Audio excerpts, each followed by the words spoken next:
In the summer of 1807, Napoleon Bonaparte had just done something no one in Europe thought was possible. He had beaten Russia.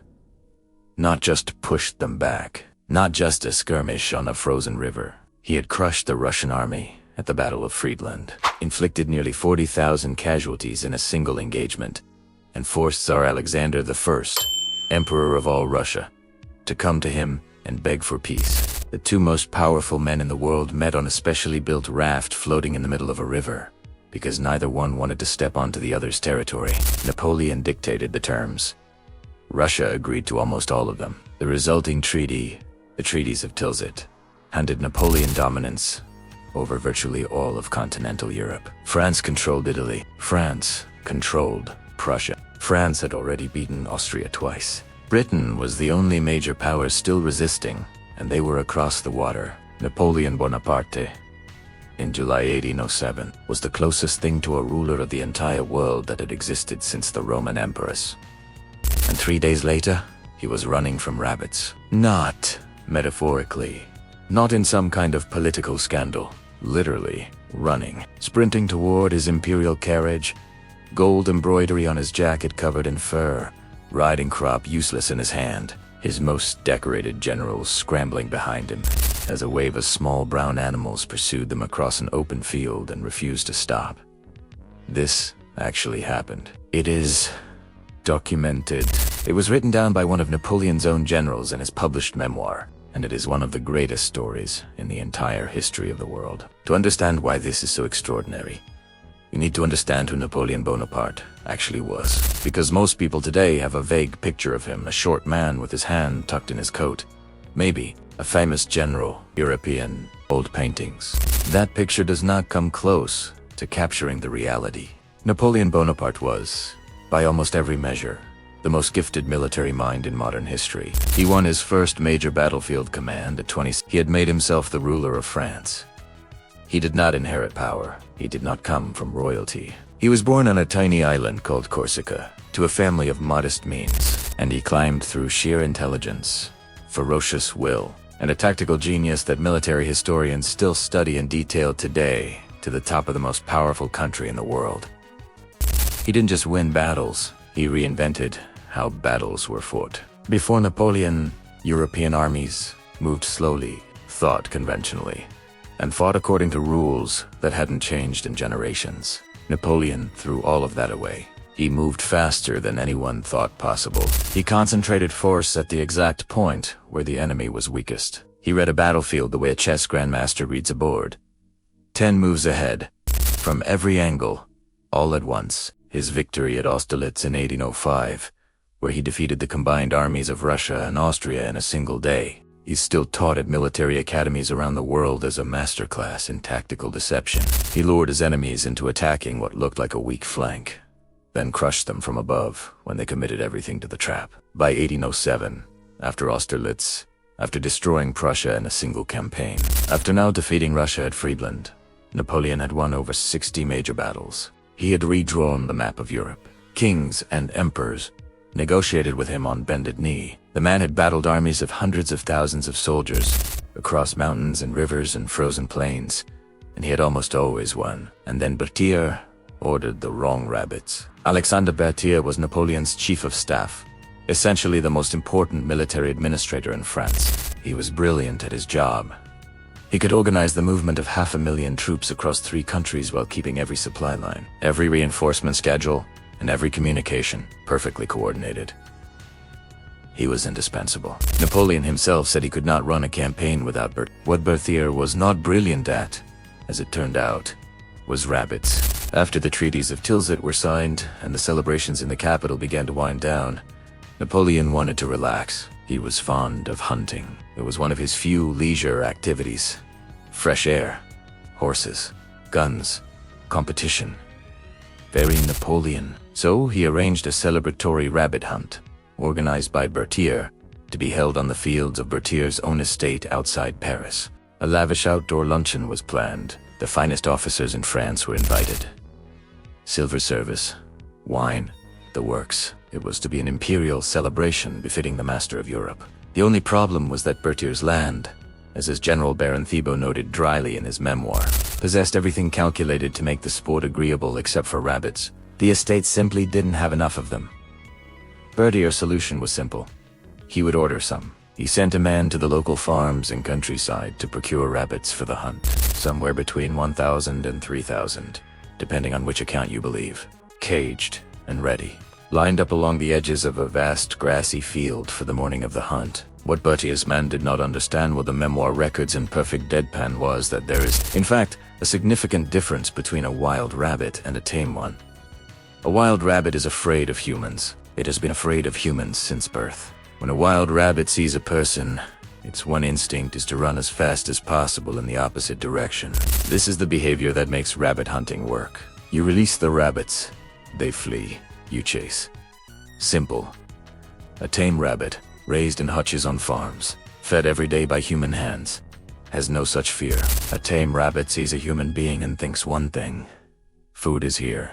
The person walking toward me is the person who feeds me. I should go to them immediately. 3,000 tame rabbits had not been fed since the day before. The morning of the hunt arrives. The atmosphere is magnificent. Napoleon is in full spirits, fresh off the greatest victory of his career. His generals are gathered. The field stretches out before them, cages lined along the edges. The servants open the cage doors. The rabbits are released, and they charge directly at Napoleon. Not away. Not in all directions. Directly at him. Every single one of them. As fast as their legs can carry them. At first, his men laugh. Of course they do. What else do you do when 3,000 rabbits come running at the Emperor of France? It is, by any objective measure, extremely funny. Napoleon laughs. He tries to shoo them with his riding crop. They do not shoo. He waves his arm. They do not care. His generals start swatting at the ground with sticks. The coachmen crack their bullwhips. The rabbits keep coming, and then the laughter stops. Because the rabbits are not stopping either. General Thibaut, who was there and witnessed every moment, described what happened next in his memoirs with language that sounds almost like a military dispatch. He wrote that the rabbits suddenly collected first in knots, 10 in a body, instead of having recourse to a useless flight. They all faced about, and in an instant, the whole phalanx flung itself upon Napoleon. He used the word phalanx.